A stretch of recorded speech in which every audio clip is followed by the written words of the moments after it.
मालेगावमधील सौंदाणे या ठिकाणी 10 जूनला कालिका माता व्यापारी संकुलातील गाळ्यांना आग लागल्याची घटना घडली होती।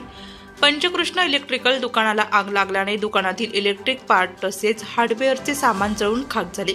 एकूण 4 दुकाने या आगीत भस्म झाले असून दुसरा मोबाईल दुकानातील संगणक, स्पेअर पार्ट, रेडिओ मशीन, कॅमेरे, फर्निचर यांचे मोठे नुकसान झाले, तर त्यांच्या शेजारी असलेल्या इलेक्ट्रॉनिक आणि बेकरी असलेल्या दुकानाचेही मोठे नुकसान झाले।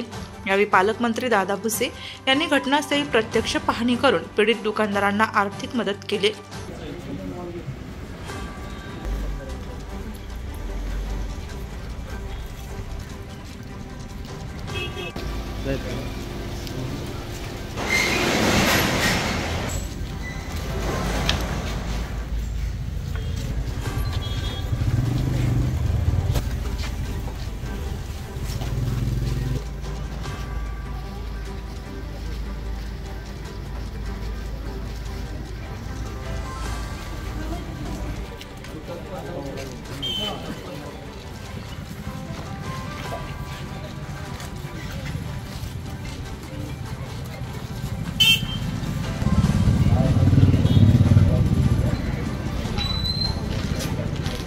वृत्तसंकलन विभाग, नाशिक लोकशाही न्यूज, नाशिक।